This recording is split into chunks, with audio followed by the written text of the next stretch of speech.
Cooperative diary में मैं आपको खुशामदीद कहता हूँ। मैं हूँ आपका होस्ट आमिर निशान और आज मेरे साथ मेरे बड़े प्यारे भाई सईद मुजफ्फर तिकवी साहब मौजूद हैं। आज थैंक यू। आज मेरे ख्याल तीसरी नशस्त है शाह साहब आपके साथ हाँ, मेरी। तकरीबन मेरे ख्याल से और शाह साहब 2-3 कैसे? दफा पहले हो चुका है। हाँ, अल्लाह का शुक्र, बिल्कुल ठीक अच्छा ठाक। शाह साहब, आपने इलेक्शन में पार्टिसिपेट नहीं किया। मैं तो बड़ा सोच रहा था कि आप इलेक्शन में आके इलेक्शन लड़ेंगे, हमारा भाई आएगा कोई लड़ेगा इलेक्शन। क्यों नहीं लड़े आप इलेक्शन? तब्दीली लाएगा। यार इलेक्शन लड़ने का ना लड़ने का अफसोस है, ऐसा नहीं है, क्योंकि इस सारे प्रोसेस से गो थ्रू होने के बाद एक चीज़ जो मैंने रियलाइज़ की है कि मामलात इतने मुश्किल नहीं है जितने समझे जाते हैं। ठीक। लेकिन अनफॉर्चुनेटली सिर्फ जो कमी है वो सिंसेरिटी की है, वो विल की है, जो बाकियों में शायद कम होती है। ठीक है, मैंने जो देखा है कि यार अगर आप कोई काम करना चाहो ना तो सॉल्यूशंस आर देयर और वो चीज़ें हो जाती हैं। हायरार्की जो इसकी है, जो सोसाइटी के ऑफिस और जो इसका एडमिनिस्ट्रेटिव स्ट्रक्चर है, वो इतना ज़्यादा कॉम्प्लिकेटेड नहीं है, तो ज़्यादा लोग नहीं है। तो अगर आप डिसीजन कोई लेना चाहो और उसे इम्प्लीमेंट करना चाहो तो आप कर सकते हो। लेकिन अनफॉर्चुनेटली हमारे पास लोग ऐसे आते हैं जिनकी प्रायोरिटीज़ डिफरेंट होती हैं। अच्छा। वो आते हैं आके अपने आप को फ़ायदा पहुंचाने के लिए, अपनी प्रॉपर्टीज़ बढ़ाने के लिए, इस किस्म के मामला में। क्योंकि अगर काम करना आसान है ना तो यहाँ पर खाना पीना भी बहुत आसान है। अच्छा। सिस्टम इतना क्राइम फ्रेंडली है ना यहाँ पे कि आप कुछ भी कर लो, you have all the authority और कोई आपसे पूछने वाला अच्छा नहीं। शाह साहब, एक चीज़ मैं बड़ी देखता हूँ, हम बात करते हैं, बहुत सारे लोगों से मेरी बातचीत होती है, कोऑपरेटिव डिपार्टमेंट के ऊपर तकरीबन हर बंदा जो इलेक्शन लड़ा है उसको उसने बड़े क्वेश्चन मार्क लगाए होते हैं। क्या वजह है इसकी, आप क्या समझते हैं? यार सिस्टम हमारा जो है ना वो बहुत, कह लो कि 1925 का एक्ट है ना, तो वो वैसे ही चला आ रहा है। इसमें बहुत सारे सुखम है। ठीक है, डिपार्टमेंट भी आपको जिस तरह से उसके चेक्स एंड बैलेंसेस होने चाहिए वो नहीं करता। क्योंकि देखें, आपकी जितनी मैनेजमेंट्स आई हैं उनके सबके ऊपर इंक्वायरीज हैं, उन सबके ऊपर इल्ज़ाम आते हैं। और अगर आप बिल्कुल एक कह लो कि ब्लैक एंड वाइट होकर देखो ना, एक बंदा यार इलेक्शन जीतने से पहले क्या था और बाद में क्या है, तो आपको उनके एहसास से, उनके रहन सहन से आसानी से समझ आ जाता है कि यार एक बंदा है, वो पहले जनाब किसी प्लाजे का मालिक नहीं था, एक घर में रहता था, छोटे से एक सेटअप था, या एक कोई दुकान चला रहा था, छोटा सा उसका सेटअप था। बाद में जनाब वो पराडो में घूम रहा है, जनाब सरफों में घूम रहा है, प्लाजों के मालिक बन गए हैं, कभी इधर घर कभी उधर घर। यानी ये चीजें हमें नजर आती है। बिल्कुल सही। लेकिन इसका जो अब अहाता करना है वो कोऑपरेटिव डिपार्टमेंट। अच्छा नहीं, एक चीज़ और भी है शाह साहब, देखें इंक्वायरीज हुई हैं, 6-7 इंक्वायरीज हुई हैं सोसाइटी में। मैं तफसील में आपको बताता हूँ, ज़बानी याद नहीं बना। मैं प्रोग्राम से मतलब पहले एक दफ़ा मेरा एक पैकेज है, उसके अंदर मैंने एक्सप्लेन भी किया, तमाम दोस्त उसको देख भी सकते हैं। अच्छा, आपको पता है वो 6-7 इंक्वायरीज है, उन 6-7 इंक्वायरीज के अंदर मुझे बताया कि किसी एक कपल पे सजा नहीं हुई। यार सिस्टम हमारा जो और सीने पे हाथ ठोक के लोग कहते हैं कि हमारा एहतसाब करो, तो मैं हैरान ही हो जाता है बंदा उस जगह के ऊपर। असल में वो जो सीने पे हाथ ठोक के कह रहे होते ना कि मैं इधर खड़ा हूँ, मेरा कुछ कर लो, तो वो सिस्टम को समझते हैं, तो ठीक वो है। जुडिशल सिस्टम को समझते हैं और उसमें मौजूद जो उनके लिए सहूलतें हैं उनको वो समझ गए। अच्छा, यानी कि आपका यानी कि कहने का मकसद है कि हमें आगे जो है ना, हम ये उम्मीद छोड़ दें कि कभी कोई जो है ना किसी को सजा होगी, जो पैसे खाएगा बस खाएगा। वो जो है ना, वो कह लो एक आप बस एक ऐसी है कि आप उस पे एफर्ट करते रहो ऑन द साइड लाइन्स, लेकिन आप उसको ये ना समझो कि वहां से पैसे आएंगे और मैं चलाऊंगा। यानी उसको आप अपनी प्राइमरी जो है ना, अपना वो ऐसा मसीहा ना समझे या सोल्यूशन ना समझे कि वहां से पैसे आएंगे और फिर हम एक अच्छी जिंदगी गुजारेंगे या सोसाइटी के मामलात को हल करेंगे। नहीं, कोशिश करते रहे, उनको परसू करते रहे, क्योंकि वो भी हक हलाल के पैसे, सोसाइटी के पैसे हैं, उनको परसू करना चाहिए। लेकिन उनका आउटकम कब आता है, कैसे आता है, नोबडी नोस। अच्छा, एक चीज मैं आपसे पूछना चाहूंगा शाह साहब, देखे एक बंदे पे करप्शन के इल्जामात है। हम सोसाइटी में बहुत सारे ऐसे कैंडिडेट जो पहले गुजरे, जिन पे करप्शन के इल्जामात थे, उनको इजाजत मिलती रही। अभी भी चंद एक लोग हैं जिनको इजाजत मिली हुई है। आप क्या कहते हैं कि कम अज कम निजाम जो हमारा दुरुस्ती में तब तो जा सकता है कि आप कम अज कम उन लोगों को जिन्हें करप्शन की, उनको रोका तो जा सकता था, उनको इजाजत ना मिलती इलेक्शन लड़ने की? फिर मैं यही कहूंगा कि सिस्टम हमारा जो है ना वो ही इजाजत देता है, वो ही चीजों को इतने आसानी से एक्सप्लॉइट हो जाती है। अब सीधी सी बात है, एक बंदे के ऊपर यार अगर इतने ही ज्यादा करप्शन के इल्जामात हैं तो कोई ना कोई तो सच्चाई है। ठीक है। तो उस सच्चाई को देखते हुए आपको नहीं करना चाहिए उसको अलाउ। लेकिन अगर सिस्टम अलाउ कर देता है तो फिर that means there is a weakness in the system. ठीक है। और बात फिर वही है कि यार ये लोग इतने खिलाड़ी किस्म के हैं ना कि इनको सिस्टम से खेलना आ गया हुआ है। ठीक है कि ये इन्हें पता है केसेस कैसे लड़ने, कहाँ से लड़ने और कैसे इनको केसेस को लंबा करना है। ठीक है। वो सारी चीजें इतनी ज्यादा लिटिगेशन ये कर चुके हैं ना, तो समझ जाते हैं कि यार ये मामलात को हमने कैसे खींचना और अपने लिए आसानियां कैसे क्रिएट करना। अच्छा शाह साहब, मैं आता हूँ, बात करते हैं। अभी 3 ग्रुप आपके सामने है, ये मेरे पास इनके कुछ, एक तो पॉम्फलेट में पास नहीं पड़ा हुआ कि 3 तो 2 में पास पड़े हुए थे। एक रहबर इंकलाब ग्रुप है जी, दूसरा अल खिदमत ग्रुप है, तीसरा अल फतह ग्रुप है, और ये रहबर ग्रुप है इसको जी कर्नल सादुल्लाह बंगा साहब हैं, ये पुराने बंदे जो इलेक्शन लड़ रहे हैं और ये पहले भी आपकी टीम के सदर भी रह चुके हैं। ठीक है ना। ये दूसरा फिर आपके आ जाते हैं आगा सईद हुसैन ज़ई साहब खिदमत ग्रुप के, और फिर आबद भट्ट साहब हैं जो ज़ार भट्ट साहब के भतीजे, वो भी जो अल-फतह ग्रुप के प्रेसिडेंट कैंडिडेट। अच्छा, आप क्या समझते हैं तीनों में से? आप कंपेयर करेंगे, आपकी नज़र में तीनों में से कौन आपको बेहतर नजर आ रहा है? अच्छा, यानी कि प्रेसिडेंट की आप पर्टिकुलरली वो बात कर रहे हैं, ओवरऑल ग्रुप की नहीं कर रहे। अच्छा, एज अ प्रेसिडेंट तो यार मैं, सीधी सी बात है कि कर्नल सादुल्लाह बंगश के साथ मैंने काम किया, बहुत ही पावर हंगरी किस्म का बंदा है। उस बंदे को काम से कोई इंटरेस्ट नहीं है।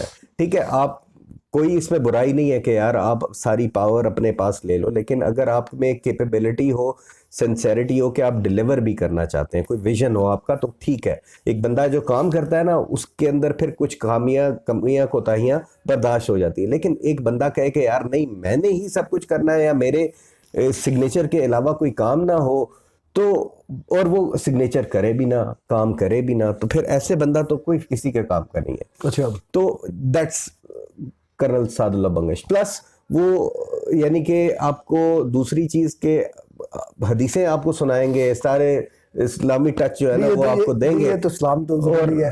हाँ, नहीं, और अपना अमल टोटली उसके खिलाफ। अच्छा, तो ये चीजें जो है ना उनकी, वो इंसान को फिर वो करती हैं। और मैं, क्योंकि मैं तो डेली बेसिस पे इंटरेक्शन होनी जब, तो मेरे तो सब कुछ सामने चलता था, तो इस वजह से मैं ज्यादा उस चीज का गवाह भी हूँ।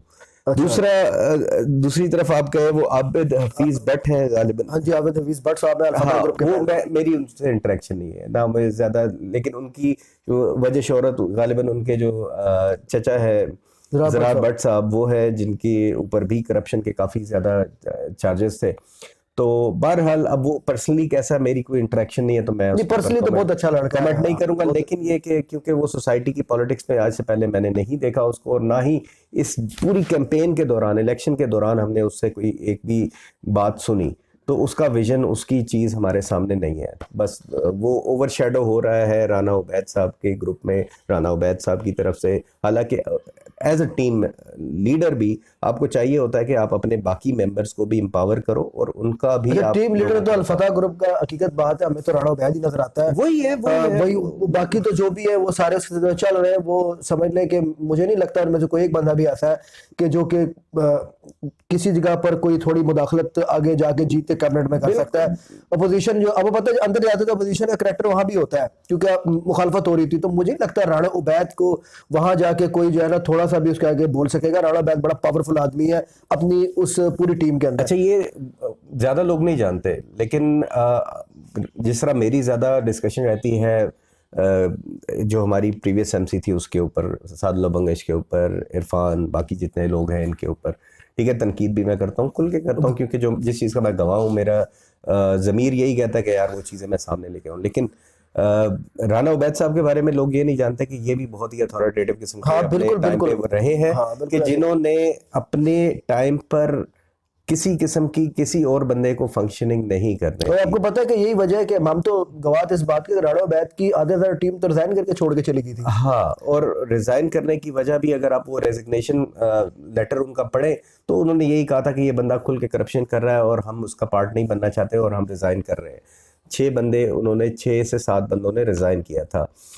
फिर इनके टाइम पे जो फाइनेंस सेक्रेटरी था उनको भी इन्होंने बहुत ही रिस्ट्रिक्ट कर दिया था, और उसको, उसकी फंक्शनिंग भी, उसके सिग्नेटरी अथॉरिटीज़ वगैरह को भी चैलेंज करके अपने पास वो कर लिया था। फिर इनके टाइम पे जो सेक्रेटरीज थे वो बहुत चेंज हुए, कभी किसी को सेक्रेटरी बना लेते थे, कभी किसी को सेक्रेटरी। असल में तो पहले तो आपको पता है असद रशीद साहब थे, वो रिजाइन करके, खुर्रम इफ्तिखार था, उसके बाद फिर बात यही होता है कि जब आप किसी को इस तरह से यानी कि कर रहे हो ना, चेंज कर रहे हो, एक तो पहले कर नहीं सकते, बाय लॉज की ये खिलाफ वर्जी है कि आप जनाब एमसी मीटिंग करके कि जनाब ये चीज़ कर ले, ऐसा नहीं होता। इलेक्टेड मेंबर्स होते हैं, इलेक्टेड मेंबर्स को इलेक्टेड तरीके से ही एजीएम में आप अनाउंस करके या एसजीएम में करके फिर रजिस्ट्रार के अप्रूवल से आप ये चीज़ कर सकते हो। ऐसे नहीं कि जनाब एक एमसी मीटिंग में बैठे और कर दिया, जो कि सेम इन्होंने किया था सादुल्लाह बंगश ने भी, विच वाज टोटली इलीगल, जिसको मैंने चैलेंज भी किया था रजिस्ट्रार कोऑपरेटिव में। तो कहने का मकसद ये कि ये भी पावर हंग्री किस्म के हैं और इनकी भी कोशिश होती है कि सारी कलेक्टिव डिसीजन जो है ना, सारी हर चीज़ पावर मैं खुद अपने पास रखूँ और डिसीजन अपने हिसाब से करूँ। तो ये चीज़ गलत है। आपको कानून की पासदारी करनी चाहिए, प्लस अपने टीम मेंबर्स को साथ लेके जाना चाहिए रिस्पेक्टफुली तरीके से, विद इन द लॉ, उस तरीके से ऑपरेट करना। अच्छा, आगा सईद हुसैन ज़ैदी साहब के बारे में थोड़ा हाँ, करेंगे? आगा साहब का जो है ना, मुझे ये एक इस इलेक्शन में कुछ बड़ी ज़बरदस्त फाइंड्स हैं, तो वो मैं आगा साहब को कहूँगा कि यार he is a very good find in this election, क्योंकि इतना एक्सपीरियंस होना बैंकिंग का और सारा कुछ, और वो सारा इन सुलझे हुए शख्स लगते हैं। और इन तीनों प्रेसिडेंट के में वो एक ईगर शख्स है। मैंने उनके देखे हैं वीडियोस, इंटरव्यूज़ वगैरह भी और मैसेजेस भी, तो वो बंदा वाकई मुझे लगता है यार जिस तरह से वाकई कोई कुछ करना चाह रहा है, ठीक है। तो और नया बंदा है, उसका कोई ऐसी सोसाइटी की पॉलिटिक्स में नहीं रहा पहले किसी किस्म का इंटरेस्ट, तो हमें ऐसे लोगों को इनकरेज करना चाहिए। पढ़ा लिखा बंदा है तो ऐसे लोगों को हमें आगे लेके आना चाहिए। तो प्रेसिडेंट के कैंडिडेट के लिए आई वुड अर्ज और रिकमेंड कि यार आगा सईद साहब जो है ना, यानी कि इनमें बेहतर कैंडिडेट हैं, तो उनको सपोर्ट करना चाहिए हमें। अच्छा, अब मैं आता हूँ जी, जो हमारे वाइस प्रेसिडेंट के कैंडिडेट हैं, यहाँ वाइस प्रेसिडेंट के कैंडिडेट के अंदर जी अल खिदमत आगा साहब का जो ग्रुप है, इसमें सफ़ीर मुगल साहब हैं नायब सदर, और चौधरी माजिद मुख्तार साहब हैं जी इनकलाब ग्रुप की तरफ से, और जैदी साहब जो है वो है नायब सदर, आपके बड़े प्यारे दोस्त हैं जैदी साहब। तो जैदी साहब जो है वो नायब सदर है ग्रुप के। इनके सामने बताएं कि क्या आप क्या समझते हैं माजिद मुख्तार के बारे में? यार माजिद मुख्तार, तो पहली बात यह है कि माजिद मुख्तार साहब मुझे लगता है ये सीजनल किस्म के कैरेक्टर है कि जब इलेक्शन होता है ना, इलेक्शन से हफ्ता पहले ये नमूदार होते हैं और आके जनाब सोसाइटी का दर्द में जाग जाता है। अच्छा, मार्केट में मुझे कई दफा मुलाकात होती है इनके साथ मेरी। मेरी नहीं होती ना, मुझे ये फेसबुक पे नजर आते हैं, फेसबुक पे और आगे पीछे। सिर्फ जब इलेक्शन होने लगता है ना, इन्हें कंफर्म हो जाता है यार अब हो रहा है, तो फिर इनके कमेंट्स आना शुरू होते हैं और सोसाइटी के लिए। तो ये एक बंदा जिसको सोसाइटी के स्टेक्स नहीं है ना, जिसके लिए मैटर नहीं करती चीज़ें, ठीक है। हम लोग हैं, हम सारा साल चीखते रहते हैं कि यार ये प्रॉब्लम है। अच्छा, वैसे नायब सदर के कैंडिडेट में इसार अहमद जैदी साहब भी बहुत चीखते हैं। हाँ, चीखने के बारे में वो बंदा जो है ना, मेरा पर्सनल वो रहा है। नायब सदर के कैंडिडेट के तौर पे जैदी साहब जो उनकी बड़ा शो सुनते हैं। हाँ। अच्छा, उसके बाद मुगल साहब है, मुगल साहब के साथ मेरी इंटरेक्शन नहीं है। मुगल साहब वो बिजनेसमैन है मेरे, बल्कि उनका इंटरव्यू मैंने लास्ट टाइम किया था और उनका बड़ा विजन नजर आया मुझे उनकी गुफ्तगू में। मेरी वैसे तो मुलाकात उनसे होती है, लेकिन आई विल बी ऑनेस्ट, मैं इन तीनों को अगर लेना तो माजिद मुख्तार साहब का तो मुझे नहीं लगता कि यानी कि वो दर्द है इनको सोसाइटी के लिए, क्योंकि यहाँ पे कभी नज़र ही नहीं आते। इसार जैदी और सफ़ीर मुगल में दोनों की जो एडमिनिस्ट्रेटिव कैपेबिलिटीज़ है उसके बारे में मैं नहीं कुछ खास कमेंट कर सकता। मेरा इसार जैदी से भी उतना ही रहा है इंटरेक्शन जितना कह लो सफ़ीर मुगल साहब से और भी कम रहा है। तो अगेन इसार जैदी बज़ाहिर पढ़ा लिखा लड़का है, तो थोड़ा सा टिल्ट उनकी तरफ करता हूँ। बहरहाल खैर है, जो भी यानी कि हो तो वो बेहतर है। अच्छा, जनरल सेक्रेटरी में तो राणा साहब पे तो आपने गुफ्तगू कर ली। मैं चाहूँगा कि दो और कैंडिडेट है, सरदार अरफान साहब रहबर के और अल खिदमत के अदील भट्ट साहब हैं। इनके बारे में, दोनों बारे में आपके क्या क्या आपके रिमार्क्स हैं, क्या देखते हैं? ये जनरल सेक्रेटरी में तीन जो कैंडिडेट्स हैं, राणा साहब के बारे में एक हमें और पूरी सोसाइटी जानती। कल मैं एक जगह पे ले रहा था वो ड्राई फ्रूट वगैरह, तो वो शख्स भी मुझे कहता है यार कि भाई राणा साहब ने तो मेरे सामने भी कहा कि भाई मैंने बेलचों से खाया, तो ये वो यानी हर बंदे को इन्होंने पर्सनली ये चीज बताई हुई है कि यार असल में बताऊं, राणा उबैद का एक चीज ये भी है कि राणा उबैद एक दोस्त भी हमारा है, उसकी मजाक की भी आते हैं, लेकिन है कि ये डायलॉग उसका बड़ी दफा सुनने में मिलता रहा हाँ है। नहीं कह रहे यार, और मेरे साहब ने भी उन्होंने एतराफ़ किया कि मैंने हाँ करप्शन की है, लेकिन मैंने इस तरीके से की है, यानी आप जस्टिफाई कर रहे हो, ठीक है। तो वो एक बंदा इखलाक वाइज आपके साथ मिलेगा बहुत अच्छे तरीके से, यानी कि वो सारा कुछ वो है। लेकिन यार बात यह है कि हम आपको एक सोसाइटी की फलाह के लिए ला रहे हैं, ठीक है, और हम आपको सोसाइटी के सारे मामलात आपके हवाले कर रहे हैं। हमें ये चीज़ देखनी है कि यार आप उन मामलात में कितने सिंसियर हैं। ठीक है। तो वो चीज़ देखते हुए ना, तो मैं राना साहब को मैं इतना ज़्यादा यानी कि ओपनली इंडोर्स नहीं करूँगा, सीधी सी बात है। पीछे रह जाते हैं इरफान और अदील बट। तो इरफान के साथ भी मेरा रहा है थोड़ा, यानी ये भी यंग एनर्जेटिक लड़का है, थोड़ा पेन फील करता है, थोड़ा सा ज़मीर इसका जागता है कभी कभी। अच्छा, कभी कभी जागता है। यानी पूरी तरह से स्टैंड नहीं लेता, या स्टैंड लेके फिर कब निकल जाता है नीचे से तो पता नहीं चलता। तो बहरहाल एटलीस्ट वो लोगों का दर्द फील करता है कि जहाँ पे बाकी बिल्कुल खामोश रहते हैं ना, तो ये इसको थोड़ा सा होता है एहसास कि यार नहीं, मैं किसी और काम भी करने आया था तो मुझे वो करने चाहिए। तो एटलीस्ट वो थोड़ा बहुत जो है ना पेन फील करता है। तो अगर ज़्यादा अथॉरिटी मिलेगी तो शायद बेहतर तरीके से परफॉर्म करे। तो इरफान और अदील भट्ट के साथ फिर मेरी इंटरेक्शन नहीं है इतनी ज़्यादा, तो इन दोनों में कोई भी हो तो वो एटलीस्ट राना उबैद से बेहतर है। अच्छा, इसके अलावा हम डिस्कस करते हैं, यहाँ बहुत सारे एग्जेक्टिव मेंबर्स की भी चेहरे नजर आ रहे हैं। और फाइनेंस सेक्रेटरी में बात करते हैं। फाइनेंस सेक्रेटरी जावेद अनवर साहब तो बड़े पुराने दोस्त भी है। जावेद अनवर साहब के बारे में क्या नहीं, मैं जावेद अनवर साहब को कहूँगा गुड लक। एकदम अपने वोटों से इलेक्शन जीतने की कोशिश कर रहे हैं, तो फाइनेंस सेक्रेटरी के तौर पे पहले तो ऐसे ही जो है ना थोड़ा सा उन्होंने, कर्नल साहब ने हाथ फेरा कि यार आज हम फाइनेंस सेक्रेटरी बना देते हैं, तुम तिरमिजी को साफ करो, तो वो हाँ जी ठीक है। तो असल में कर्नल साहब को फर्माबरदार किस्म के बच्चे चाहिए, ठीक है, बस चुप करके सामने बैठे रहे और जो वो कर रहे हो उस पर बिल्कुल मुंह बंद करके। इफ्तिखार खान खारी साहब मियां जी फाइनेंस सेक्रेटरी कैंडिडेट।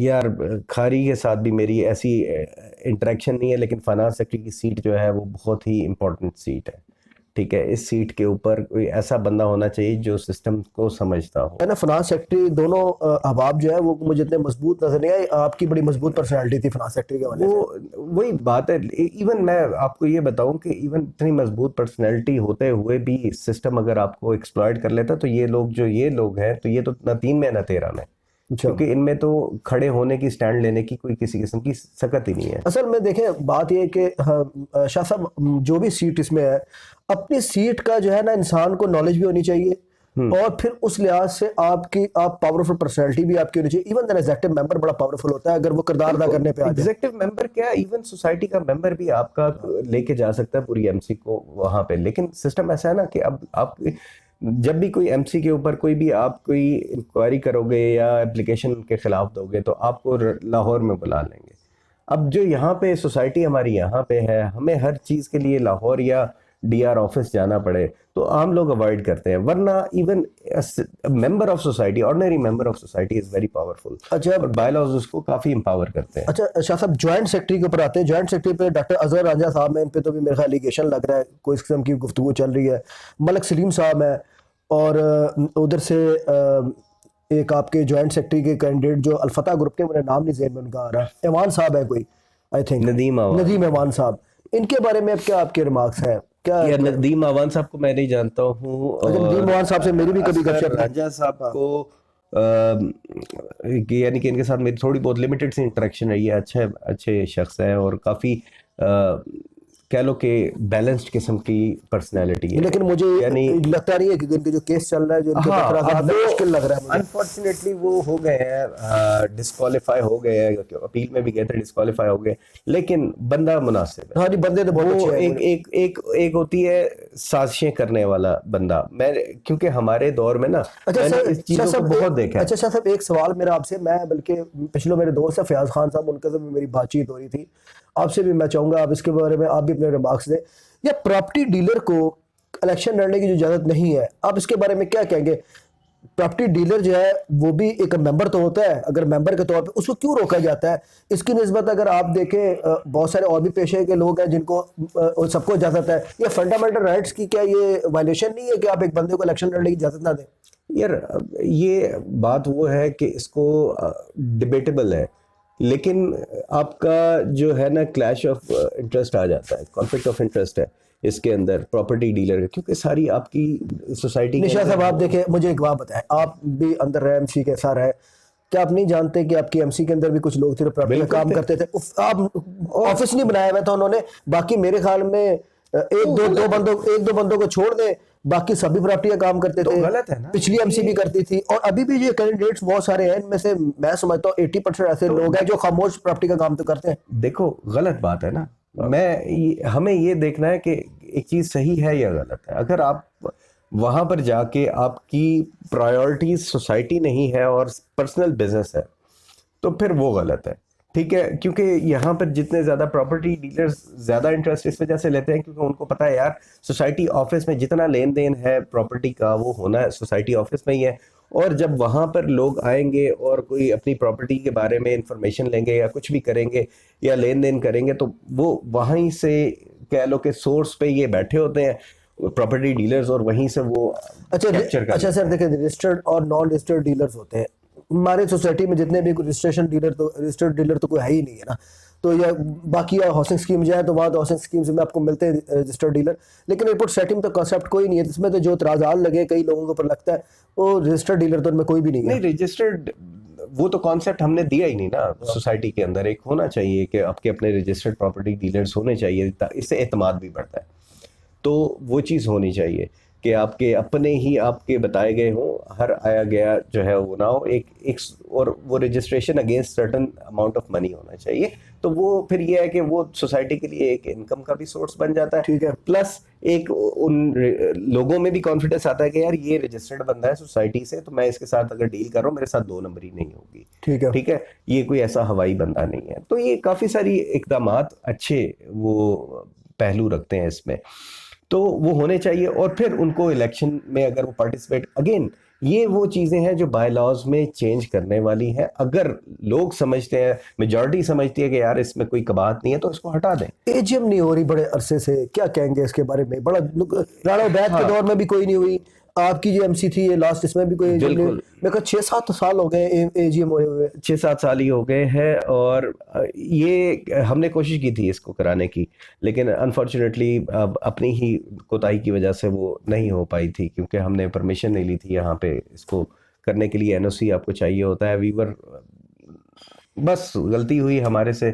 कि कर्नल साहब ने, शौकत साहब ने, इन लोगों ने जिम्मेदारी उठाई थी कि हम सिक्योरिटी की क्लियरेंस वगैरह और सारी चीज़ें मामलात इनको देखेंगे, लेकिन अनफॉर्चुनेटली दे फेल्ड। अच्छा नहीं, अगर एजीएम देखें, मैं समझता हूँ कि एजीएम अगर आप एयरपोर्ट सोसाइटी में रखते तो ज़्यादा बेहतर था। बाहर रखेगी आपको सोसाइटी में, तो मगर एनओसी का इतना कोई प्रॉब्लम नहीं होनी थी। हाँ वो होता तो फिर नहीं होता। अच्छा दूसरी स्पेस हमें थोड़ा सा ये था कि स्पेस हमें ज़्यादा चाहिए बेहतर तरीके से, और लोगों को ज़्यादा बेहतर हम एंटरटेन कर लेते हैं वहाँ पे, और वो भी हमारे करीब ही थी, तो इस वजह से हमने उस वेन्यू को सिलेक्ट किया। बट अगेन होनी चाहिए, एजीएम बहुत ज़रूरी है। बहुत सारी चीज़ें आपको जो चेंज करनी है बाय लॉज में वो आप एजीएम में कर सकते हैं, बड़े बड़े फैसले आप एजीएम में कर सकते हैं। अच्छा एक शाह साहब, क्योंकि आप हिस्सा रहे इंतजामिया का, मैं चाहूँगा थोड़ा सा हमें इस वाले से बताएं कि ये पानी का इशू था, पानी के इशू क्यों नहीं हल हो सका आपकी एमसी में, और आगे आप क्या देखते हैं कैसे हल हो सकता है? यार पानी का इशू हल हो सकता है, सॉल्यूशंस हैं, बताए हुए हैं, पता भी है, लेकिन इसके लिए थोड़ा महंगे काम, बड़ा काम है ना। अच्छा। तो उसके लिए आपको फाइनेंसेस चाहिए, फाइनेंसेस आपने जनरेट करने हैं। अब वो जनरेट करने के लिए आपको फिर डिसीजंस लेनी है कुछ टफ किस्म की, तो वो सारी डिसीजंस लेने के लिए ये लोग डरते रहे। अच्छा। ये लोग कोई जुगाड़ के चक्कर में रहे कि यार कोई इन्वेस्टर आ जाए, कोई हमें शॉर्टकट मिल जाए, तो वो चीज़ हो नहीं सकी एट द एंड, तो फिर पानी का इशू रह गया। हालांकि देयर वाज एम्पल टाइम, 3 साल का पीरियड जो बहुत पूरा मिला इस एमसी को। मैं तो तकरीबन कोई 1.25 साल बाद साइड पे हो गया था, तो अदरवाइज पूरा इनको टाइम मिला, और उस दौरान इन्होंने लगे रहे, हम पानी पे काम कर रहे हैं, हम ये कर रहे हैं, हम वो कर रहे हैं, बस जल्दी खुशखबरी आएगी, लेकिन नथिंग। इवन बड़ा ही आई वाज क्वाइट सरप्राइज्ड कि चौधरी अदनान ने पानी के मद में एक ग्रांट मंजूर की गवर्नमेंट से, जो कि अमूमन नहीं होती, लेकिन वो की गई। वो 60 लाख तक रुपए तक का जो है ना, यानी कि उसने मंजूरी दी, लेकिन वो भी विदाउट ड्यू डिलिजेंस, सर्वे किए बगैर ऐसी जगहों पे उन्होंने बोरिंग की जहां से पानी नहीं निकल सकता। अच्छा, ये 60 लाख रुपए उसने दिए और जाया हुआ है? ज़ाया हुआ है, ये आपको पता हो कि हमने बोर किए थे ये इस तरफ, जो नवाज कॉलोनी नहीं, ये जहाँ पे हमारे ये रेलवे स्टेशन की लाइन के साथ साथ जहाँ पे हमारे वो दूसरे पुल हैं, इस साइड पे ही हमने उसकी बोरिंग वगैरह भी की और सारा कुछ, लेकिन पानी वहाँ पे नहीं निकला। और वहाँ पे हमें प्रॉपर सर्वे करके फिर अगर करते तो वो नहीं, तो ये तो सर्वे तो आपको पता है, आजकल तो मशीनरी आई है, चेक हो जाता है। हाँ चेक हो जाता है, लेकिन वो जिस स्पॉट पे किया था वो वहाँ पे सर्वे उसका नहीं किया गया, जिसकी वजह से बस कि भाई यार यहाँ पे उसके लेफ्ट राइट क्योंकि पानी के कुछ लगे हुए थे, तो इनको था कि यार बड़ी उम्मीद थी कि यहाँ से तो निकल ही आएगा, लेकिन वो नहीं निकल सका था। तो that was a big failure. अच्छा, आखिरी मैं दो चीज़ों पे मैं आपकी राय चाहूँगा। मैं चाहूँगा क्योंकि आपके साथ आपने देखा होगा, बड़ी दफ़ा मैं बोलता होता हूँ, सिक्स सेंटर के अंदर ये मछली बाजार बना हुआ है, इसके बारे में क्या कहेंगे आप? यार ये कैसे हल हो सकता है? क्योंकि मैं लास्ट कल अरफान साहब से इंटरव्यू कर रहा था, वो कहते थे जी वो अंजुमन ताजरान वाले जो है ना, उनकी तरफ से भी दबाव था वो। लेकिन मैं समझता हूँ अंजुमन ताजरान तो आप बेबस हो जाती है, क्योंकि आपकी जब इंतजामिया बैठी होती है अंदर, तो इंतजामिया तो पुलिस को बुला के भी वो सारी इंक्रोचमेंट खत्म कर सकती है। क्यों नहीं किया? अगर आपको याद हो तो हम लोगों ने इंक्रोचमेंट के लिए, ये असल में बात वही है इनिशिएटिव की। यहाँ पे जो लोग आते हैं ना एमसी के अंदर, वो आते हैं जनाब दोस्ती यारी नहीं, को मैंने देखा था आप लोग बीच में हम जा रहे लोगों थे। ने ये लोग लगे रहे नोटिस देने और सारा कुछ इस तरह से सिलसिला चलता रहा, लेकिन इस तरह से काम नहीं होता। कुछ काम आपको फर्म रिजॉल्व के साथ करने पड़ते हैं। तो फिर मैं इस चीज़ में कूदा और मैंने इन्हें कहा कि ठीक है मैं करता हूँ, लेकिन फिर मुझे आप करने दें। और मैंने जो सोसाइटी की थी ट्रॉली वो लेके, पूरी सोसाइटी की सिक्योरिटी लेके हम लोगों ने इनको टाइम दिया और पूरे सिविक सेंटर में हम गए। हमने इनको बता दिया कि पार्किंग की स्पेस में ये चीज़ें अलाउड नहीं होंगी। तो हमने वो उसके खिलाफ वो करना शुरू कर दिया, एक्शन किया कुछ लोगों के, फिर वो वार्निंग दे के नेक्स्ट डे फिर आए, फिर हमने उठाए वो जो बाहर पड़े हुए थे तो लेके आ गए। लोगों ने भी अपने इवन ईट मोर के बाहर आगे पीछे जितने थे उन्होंने अपने वो टीए वगैरह भेज दिए, जगह खाली हो गई, बिल्कुल खाली हो गई। अंजुमन ताजरान वालों ने भी आके एक इन्होंने के भी हमें आप बताते, हम करते, राना उबैद साहब ने कि हम इसमें आपकी सपोर्ट करते। बहरहाल इन्होंने भी जाके फिर सारे लोगों से रब्ता किया और उन्होंने एक 3 फुट की लाइन लगा दी कि 3 फुट से आगे नहीं होना चाहिए, विच वॉज ओके। अगर उसी के हिसाब से भी चला जाए तो कोई इसमें वो बात नहीं है। लेकिन ये हुआ कि मैं अब बाकी सारे सबको मैं मना करता जा रहा हूँ, बताते जा रहे हैं, फलों वाले सारे वो ख़त्म कर दिया उन्होंने सिस्टम। लेकिन कबाब वाले के पास आके जो है वहाँ पे जब उनका करने लगे तो फिर कर्नल साहब ने कह दिया कि भाई इनको बस आप रहने दें, मैं इनके साथ देख लूँगा।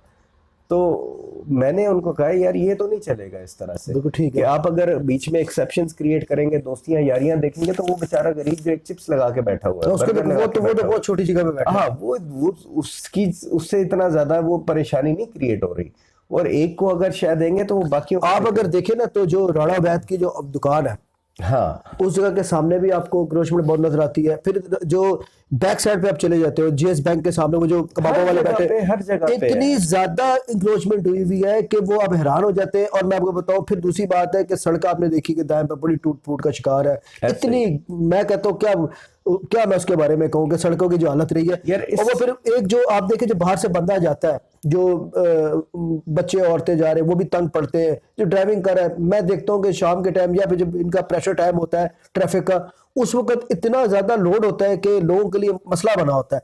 तो ये सही है। वो देखिए मैंने इसके लिए मैंने एक बड़ी ही जबरदस्त सजेशन दी थी। हमारा तकरीबन कोई 1.5-2 कनाल का प्लॉट है जो डार्क क्लिनिक का है ना एरिया, इसके पीछे जो कम्युनिटी सेंटर के लिए है, जो खाली पड़ा हुआ है, गन फेंका हुआ है। अच्छा, मैं इस पे आपसे आ रहा था, मैंने बात करनी थी आपसे। अब हमारा ये है कि जो हमारी पार्किंग स्पेस ख़त्म हुई हुई है वो बेसिकली खाने पीने वाले लोगों ने की हुई है। दही भल्ले वाला हो गया, बर्गर वाला हो गया, ये कबाब वाले हो गए, इस किस्म के, या फलों वाले। तो अब मेरे जहन में जो था कि हम वहाँ पर उस खाली स्पेस को यूटिलाइज करें एज अ फूड कोर्ट, और प्रॉपरली वहाँ पे स्टॉल्स बना के अच्छी सी साफ सुथरी सी जगह बना के वहाँ पर अगर इनको हम शिफ्ट कर दें, जो यहाँ पर है ये सोसाइटी। अच्छा वैसे शाह साहब मैं चले आप बात मैं करें। पूरा वो बता दूं कि ये दुकानदार को पैसे दे रहे हैं हर मंथ, सारे जितने भी ये स्टॉल्स वगैरह लगाए हुए हैं, तो अगर इनको हम शिफ्ट करते हैं वहाँ पे तो वो इनकम आएगी सोसाइटी के पास, और लोगों को एक अच्छी बैठ कर वहाँ पर खाने की एक जगह मिल सकती है। ठीक है, तो एक तो ये यहाँ से पार्किंग ख़त्म हो जाएगी, सोसाइटी की इनकम शुरू हो जाएगी, और एक अच्छी जगह सोसाइटी के लिए आ जाएगी। अच्छा members के लिए। लेकिन तो विन विन सिचुएशन। अच्छा शाह साहब देखिए, मैं वैसे इस बात आपकी इस बात से इत्तेफाक नहीं करता। उसकी एक वजह है कि दुकानें बनाने का मकसद क्या है? दुकानों का मकसद है वो स्टॉल दुकानों में भी जा सकते हैं, दुकानों में भी जा सकते हैं। दुकानें बहुत सारी खाली पड़ी हैं, ऊपर आप जाएं अभी सेक्टर 2 की पूरी मार्केट खाली आपको नजर आती है जो ऊपर बनी हुई है। सेक्टर 2 के साथ वो एक गली में अंदर करके भी एक मार्केट छोटी सी, वो भी सारी खाली दुकानें नजर आती है। फिर उसके बाद आप सेक्टर 4 में बहुत सारी खाली दुकानें आपको नजर आएंगी। फिर आप चले जाएं वीआईपी एक्सटेंशन में, आपको बहुत सारी खाली प्लाजों की जगह है जहाँ प्लाजे बन सकते हैं। इसमें बात ये कि देखे वो जो सिविक सेंटर की जगह है, मैं समझता हूँ सिविक सेंटर ये जो कम्युनिटी सेंटर की जगह है, कम्युनिटी सेंटर पे अगर कम्युनिटी सेंटर बनाया जाता, आप देखें कितनी तकरीबात है जो लोग बेचारे आगे पीछे जाते हैं। तो देखो वो जब तक वो नहीं होता ना, जब तक देखिए ये आप शाह साहब ये भी तो हो सकता था ना कि कम्युनिटी के लिए किसी इन्वेस्टर को बुलाया जाता, उसके से कोई डील की जाती और कहा जाता भी आप कम्युनिटी सेंटर इसकी तामीर करें और इतने अरसे के लिए आप जो है इसके अंदर एक खास अमाउंट है किराए की मद में वो आप लेते रहे, उसके बाद सोसाइटी की प्रॉपर्टी हो जाएगा। बिल्कुल। इस तरह भी हो सकता था। बहुत सारे लोग इन्वेस्टमेंट करने वाले आ जाते हैं। सॉल्यूशंस बहुत सारे हैं और ये चीज़ें की जा सकती हैं, लेकिन मैं जो इस वक्त जो है ना, जो इंक्रोचमेंट के हवाले से सॉल्यूशन एक हमें चाहिए बहुत ज़रूरी, बहुत जल्दी, तो उसका एक मैं आपको बड़ा एक आसान सा सॉल्यूशन बता रहा हूँ कि एक वो आपकी जो स्टॉल्स हैं वो रिमूवेबल होते हैं, वो कोई ख़ास ऐसी वो नहीं होती कि बिल्डिंग कोई बन गई है तो वो रिमूव नहीं हो सकती। लेकिन एक चीज़ से आपके 3 फ़ायदे हो रहे हैं, कम्युनिटी को भी फ़ायदा हो रहा है, सोसाइटी को भी फ़ायदा हो रहा है, और पार्किंग स्पेस भी आपका बन रहा है। चले ये तो आपकी राय है इस वाले से। हाँ, मैं ये समझता हूँ कि ये चीज़ यानी कि that was a very good easy solution, जिसे इम्प्लीमेंट करें तो हमें ये जो मछली बाजार है ना वो बना हुआ। अच्छा सेक्टर 4 में मैं आऊँगा, सेक्टर 4 के बारे में मैं थोड़ा सा बताएं। सेक्टर 4 का मसला आपको नजर आता है कि इनमें से कोई टीम हल करती नजर आती है? यार ये सेक्टर 4 के लिए जो है ना, आपको जिसने भी काम करना है ना उसने वॉर फुटिंग्स पे करना है। ये मसला आसान नहीं है, ठीक है। और उसके लिए आपको अपने ऊपर रिलाय करना होगा, क्योंकि सेक्टर 4 के मसाइल ज़्यादातर एएम बिल्डर्स के क्रिएट किए हुए हैं, उन्होंने अपनी जिम्मेदारी को फुलफिल नहीं किया, और अब लोग क्योंकि आबादी इतनी बढ़ गई है तो वो चीज़ें मसाइल अगर पानी का मसला इस तरह हल ना हुआ है सेक्टर 4 का, और गैस के भी इनके प्रॉब्लम है, उनके बिजली के भी ट्रांसफार्मर्स के भी मसले नजर आते हैं, तो वो तो बेचारे बड़ा बुरी हालत उनकी नजर आती है, और इसके लिए कोई बहुत सख्त इकदाम किए जाएंगे तो निज़ाम ठीक होगा यार। इसका। बात पता है, बात वही फिर आ जाती है कि इसके लिए आपको टफ डिसीजंस लेने पड़ेंगे, क्योंकि गैस की भी अगर है तो उसके लिए भी आपको एक बड़ी हैंडसम किस्म की अमाउंट चाहिए। अच्छा एक चीज़ आखिरी मैं चाहूँगा, मुझे एक बात बताएं, आप लोगों ने सेक्टर 4 के इशू में अपने जो मुतल्लिका एमपी एमएनए से क्या रब्ता किया था इस मसले को सॉल्व करने के लिए?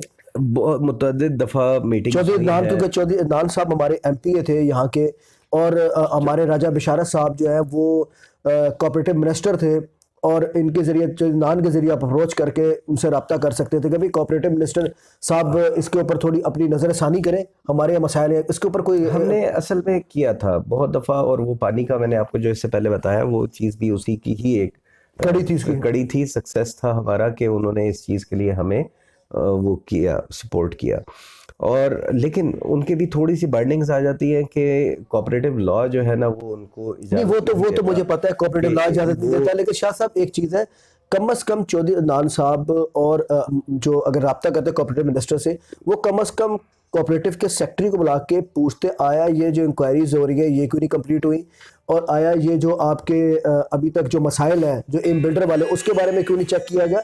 नहीं यार, इसका ऐसा मैं फिर कहूँगा कि कोशिश बारहा की गई उसकी, लेकिन उनकी अपनी लिमिटेशंस होती हैं और उनकी अपनी प्रायोरिटीज़ भी होती है, तो वो उस हिसाब से यानी कि हम कोशिश तो कर सकते हैं, लेकिन अब उसका क्या रिजल्ट निकलता है वो हमारे हाथ में नहीं है। चले शाह साहब, आपका बहुत बहुत शुक्रिया, आपने टाइम दिया मुझे थैंक यू। और आपने बड़ी चीज़ें हमें बताई। इंशाल्लाह बस ये आखिर में यार मैं ये कहूँगा कि इलेक्शन जो है ना हमारा बहुत ज़रूरी एक हिस्सा होता है, लेकिन मेरी कोशिश हमेशा से ये रही है कि एक अच्छी क़यादत सामने लेके आए, पढ़ी लिखी क़यादत हो, अच्छे लोग हों। अमूमन इस सिस्टम में कोई आता नहीं है, लेकिन अगर कोई आ जाए तो उसको सपोर्ट करना चाहिए। हम आखिर में आके इलेक्शन के टाइम पे आके उस वक्त सर पकड़ के बैठे होते हैं, यार कोई अच्छे लोग नहीं है। तो हम ये क्यों नहीं सोचते कि यार पहले हमने क्यों नहीं ऐसे लोगों को आइडेंटिफाई किया और उनको सपोर्ट किया कि ताकि वो एक क़यादत बन सकते। तो हमें क़यादत नहीं जब बनाएंगे तो फिर ऐसे लोग हमेशा फिर आते रहेंगे और फिर वो वही करते रहेंगे जो हमेशा से किया है उन्होंने।